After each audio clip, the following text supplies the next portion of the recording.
Welcome to The Democratic Voice, your community action program dedicated to bringing you the issues that impact America and concern Colorado.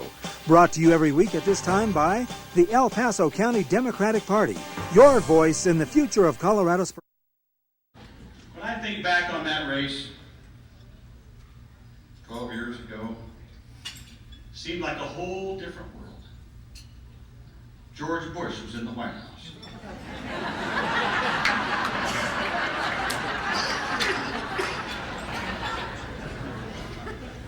The country was in a recession.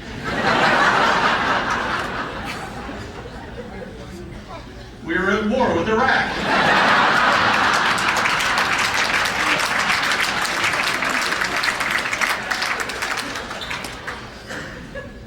Gary Hart was thinking about running for president.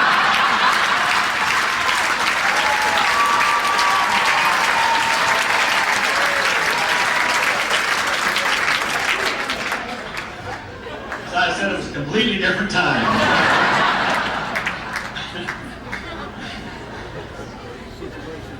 That was a great crowd here tonight. Is the bar still open?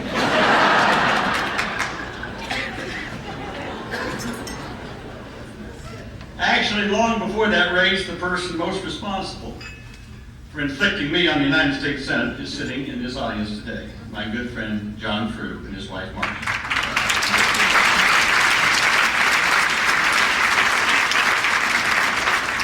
John was actually the guy who ran my first campaign. I came back to Iowa last fall to help me out again and complete another successful race for the United States Senate. So if you don't like what I have to say tonight, blame him. Don't blame me. Actually, up until a few months ago, John served as the president of Colorado Ski Country USA. Now that just goes to show you how talented he really is. Somehow he managed to convince all of you that the best person to oversee this state's beautiful mountains is a guy who comes from one of the flattest states in the union.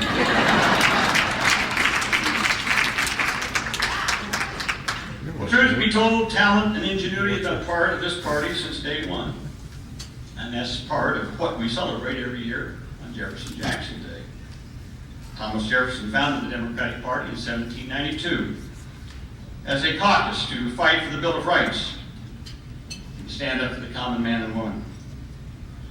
Andrew Jackson came along at a time when our party was divided and united our party and our country around common ideals.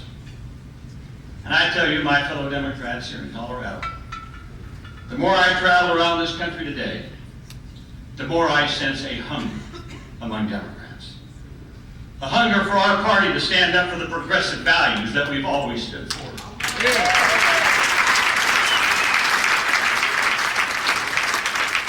A hunger to fight for the people we used to fight for, those without money and power and influence in high places.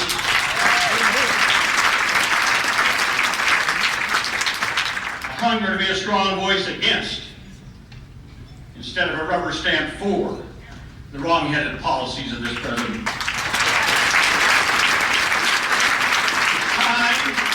It's time that we Democrats stop apologizing for being Democrats and make them apologize for what they're doing.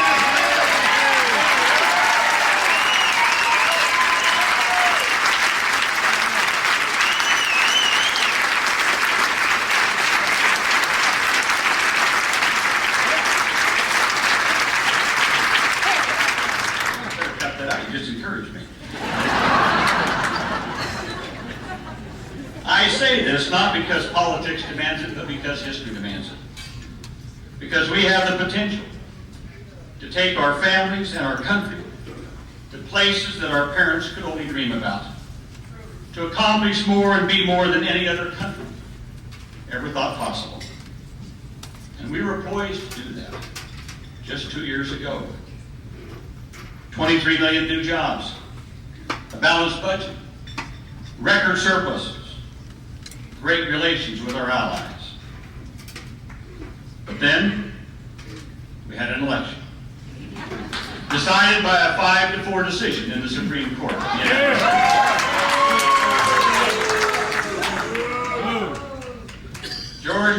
ran for president, telling us that he wanted to lead America into a new century.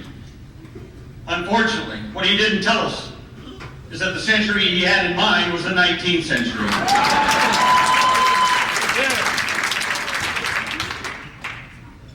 The 19th century, a time when America had to be a country of cowboys because we weren't yet a nation of communities.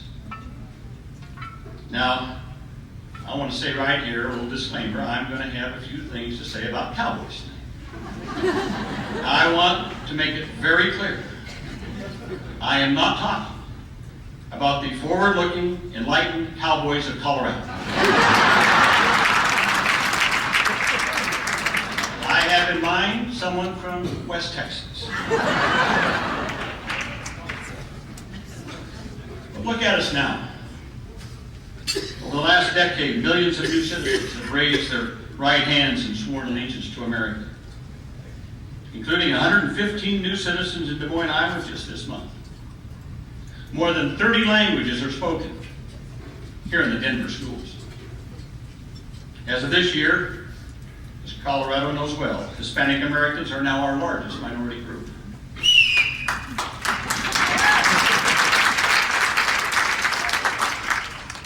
It's not just our demographic landscape that's changing, it's also our economic landscape. More than half of all Americans are now on the internet. By the year 2010, at least half of all our jobs will be tied to information technology. There are now more high-tech workers in Central Florida than theme park employees.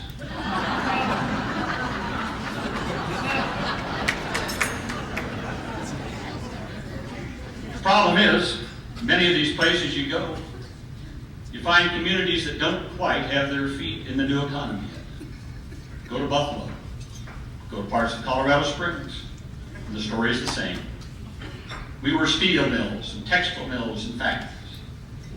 Now workers are told they need to be high-tech. They need to update their skills, to change jobs 6 or 7 times in their lifetime. And they're not there yet. The change is real, and the change is permanent. And as surely as these stories say old America and new America, they also say Republican and Democrat. Republicans won't create a solution because they don't see the problem. They see millionaires and special interest groups, and that's where their story ends. That's why they basically had the same answer for every problem for the last 100 years. They called it trickle down when Hoover was president, supply side when Reagan tried it, and compassionate conservatism when Bush tried it. But it all comes down to the same idea. Give more to those on the top and hope something trickles down on the rest of us. The Republicans operate under that old idea that the best way to feed the birds is to give more oats to the horse.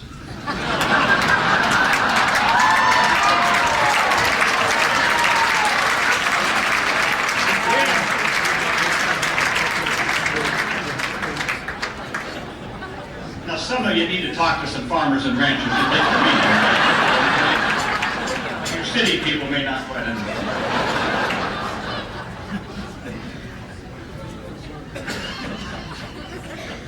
And when trickle down fails them, they just legislate by symbols and sound bites. Just look at the past week in Washington. In the past 7 days, we've learned that our economy has lost more jobs last month than any month since 9/11. We learned that our trade deficit is bigger than it's ever been. We learned that our budget deficit is now likely to reach an astronomical $1.7 trillion over the next 10 years. And what was the biggest news to come out of Congress this week? House Republicans, Mark, Diana, held a news conference on Tuesday to announce they were changing the name of French fries and French toast in the House cafeteria to Freedom Fries and Freedom Toast.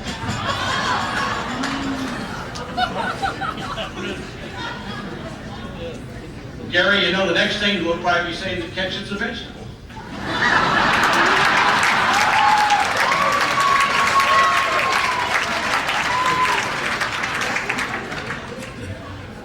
The younger people ask older ones what that's all about. We've been there, done that, okay? Well, we Democrats have a different way. We believe that there's room for everybody at the table. We've always said that America is the land of opportunity, but opportunity for all, not just those born of power and privilege. If you're willing to work, if you're willing to do your part, you ought to have a chance to make it in America. The very idea of America is not some at the expense of many, but many to the advantage of all.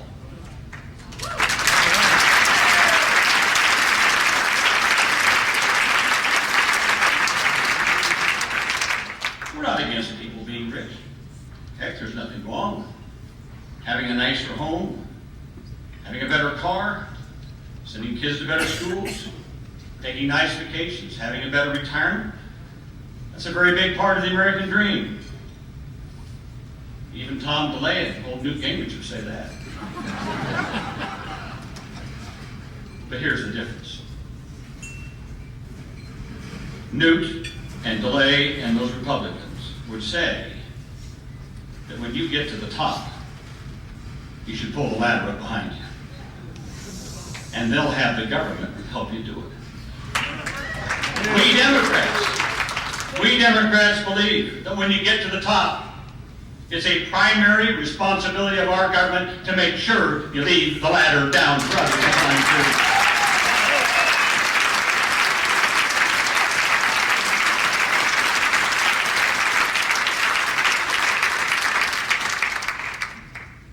Now notice, I didn't say escalator, did I? I said ladder. It's not about a free ride. You see those Republicans always say, oh, you Democrats want to give everyone a free ride. It's not an escalator. You see, with a ladder, you still have to exert energy and effort and responsibility to get to the top. But the rungs are there. And those rungs are things like maternal and child health care, and Head Start, and child care, and student loans, and Medicare, and Social Security.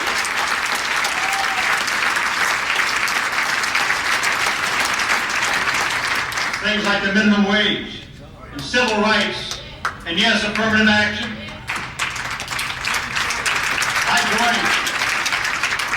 I joined with Governor Dean. I like to use examples. And I always say there's no better example in this country of affirmative action than when George Bush, with a C average, was admitted to Yale University.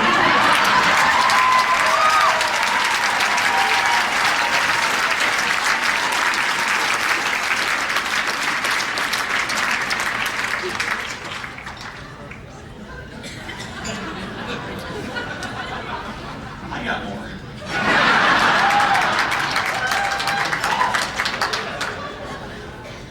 And sometimes people may fall off the ladder. Economies change, jobs are lost, illness strikes, accidents happen, investments turn sour. That's why we put a safety net under that ladder. A net that's woven together with unemployment compensation, job training, family and medical leave, as I said, Medicare, Social Security. And as I say to this audience, as I say to every audience I speak to, if you like having minimum wage protection, if you like having job training programs, if you like family and medical leave, if you like having safe workplaces, and Medicare, and Social Security, if you like having all those things that enable us to have a middle-class society, then we better thank the one group in America that made it all possible, our friends in organized labor.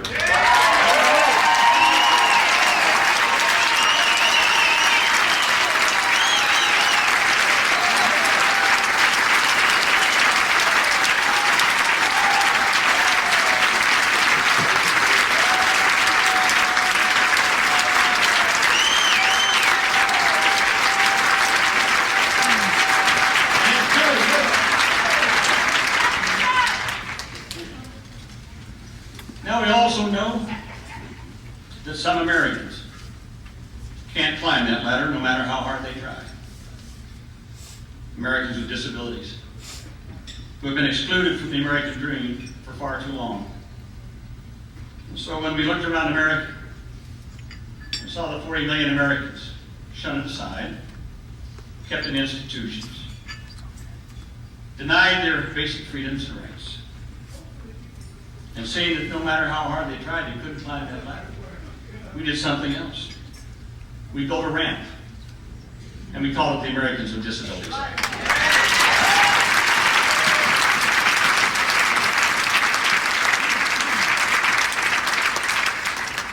I'm proud of the Americans with Disabilities Act. I'm its author and chief sponsor.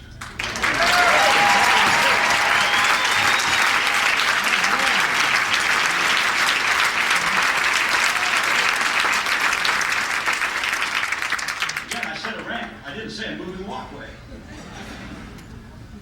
You see, disabled Americans still have to exert energy and effort and responsibility. There's not one nickel in a handout to any disabled person in the ADA. We just tore down the barriers and we opened the doors to opportunity. It's the same with the difference between building a nation of communities and a nation of cowboys. Now, I want you to know that we Democrats admire cowboys as much as any Americans. They embody the rugged individualism of our nation, our love of liberty. John Wayne.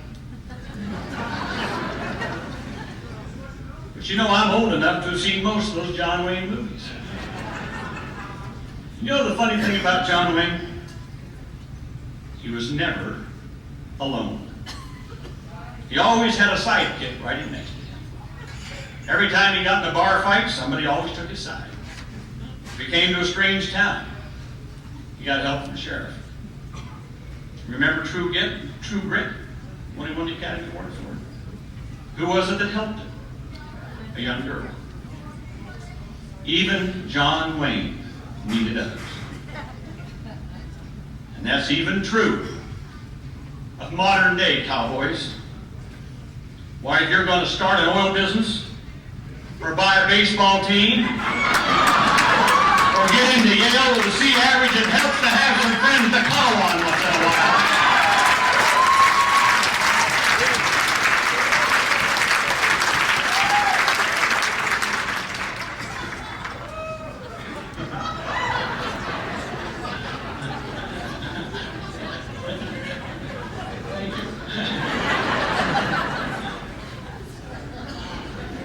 People don't have that kind of network and those kind of friends.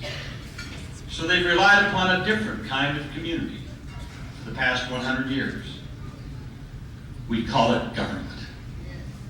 For most Americans, it's the reason why hard work earns at least a minimum wage, why seniors have health care when they get sick, and why college was affordable to families making $30,000 a year. As a party, we've always been at our strongest when we've been unafraid to speak to those values and for those people. It's no accident that during the 1990s, we moved 100 times as many people out of poverty as during the Reagan years. Or that more children of middle-class parents went to college than ever before. When we said that we want to put people first, it wasn't just an empty slogan dreamed up by Karl Rove. It was our commitment to America, and we kept that commitment.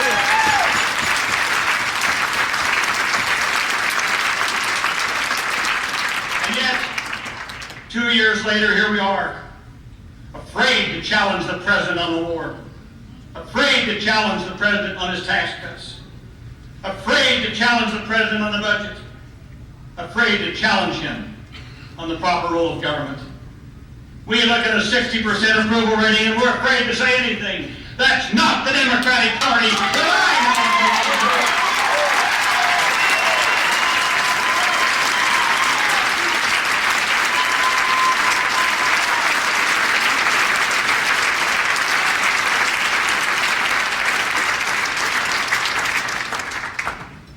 years ago, when I started challenging the first President Bush, he was at 90% in the polls. I went around the country saying, George Herbert Walker Bush has feet of clay, and I'm going to take a hammer to him. People thought I was crazy. But you know, 8 months later, the president wasn't at 90% in the polls. He was at less than 40%. Yeah. It's time that we Democrats say that this emperor has no clothes either.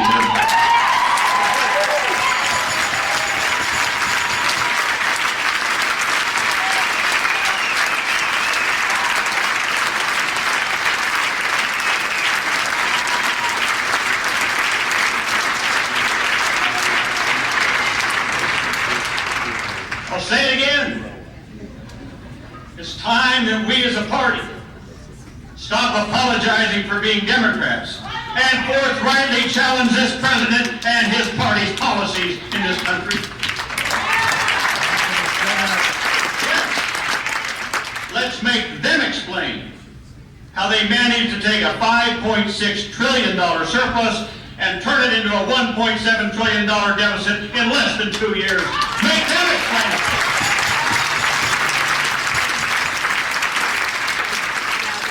Make them explain how they managed to take the best back-to-back years of job creation and turn it into the worst back-to-back years of job loss in half a century. I want to make them explain.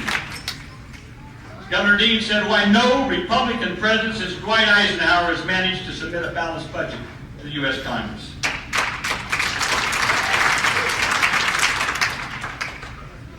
To say that Democrats and Republicans are both in the business of managing our economy is like saying that the veterinarian and the taxidermist are both in the same business. Because either way, you get your dog back.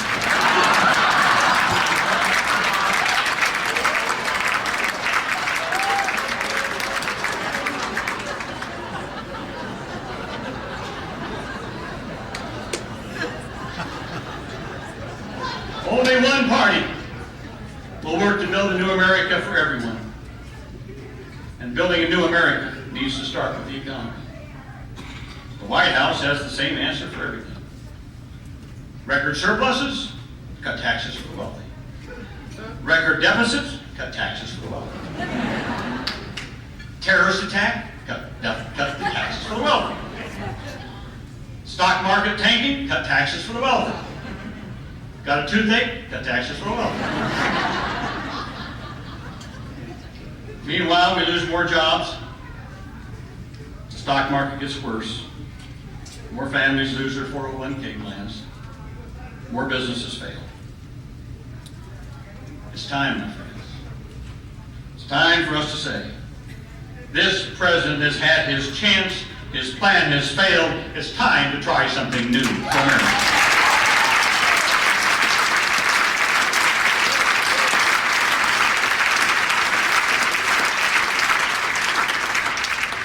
His plan will give Bill Gates and Donald Trump big tax breaks.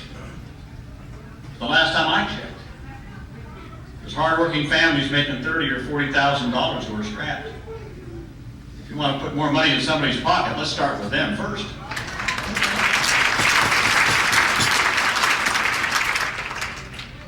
Building a new America means making a commitment that every child in America, no matter where that child is born or raised, gets early intervention and early education and a healthy start in life.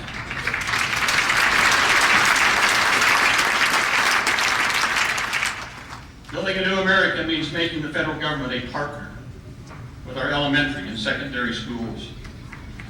It's time to take the school burden off of property taxpayers and make the federal government an equal partner in our secondary and our primary schools for America. Now, the president proposed doing that just 2 years ago. But his budget proposal this year, for next year, asks for less money next year than what we passed for this year. House and Senate Republicans say that's not enough. They want to cut education by another $9 billion. There's an old saying, you want to know the past? Touch a rock. You want to know the present? Smell a flower. If you want to know the future, teach a child. Yes.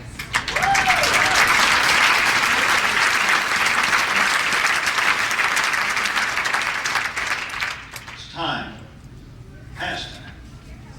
We give our students, our teachers, and our schools the resources they need to do the job right. The new America demands it, and we Democrats are going to keep fighting to do just that.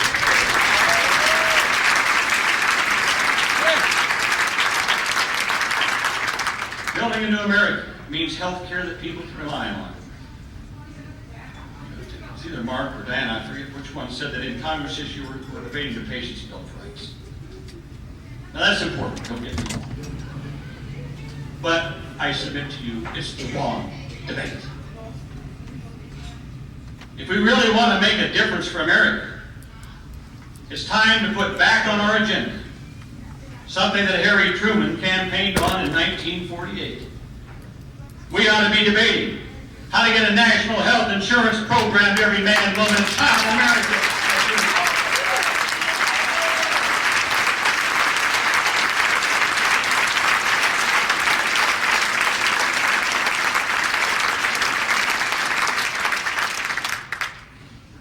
And here in Colorado, you understand better than most that building a new America means protecting our environment.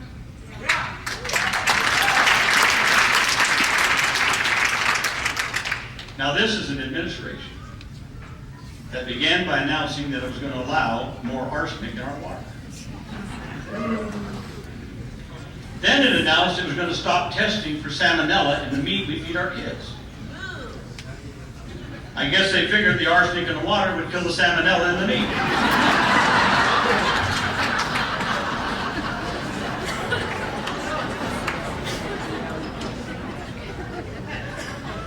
You know, there's a rule in Washington. There's a rule in Washington that if you have some bad news, you release it on Friday. Over 3 months this winter, this administration did the following. They proposed to open 9 million acres of wilderness on Alaska's North Slope for oil exploration. Announced it on a Friday. They proposed new guidelines that would open 20 million acres of wetlands to industrial pollution. Announced it on a Friday. They proposed ending federal oversight to clean up 300,000 miles of rivers and 5 million acres of lakes. Announced it on a Friday. And they proposed helping coal mines skirt the clean air laws. Announced on a Friday, the Friday before Christmas. Now, we did a little checking. And guess what the statistical probability of all of this happening on a Friday is? 1 in 625. If they spend half as much time trying to protect the environment as they do trying to hide what they're up to, then we'd all be better off in our environment this time.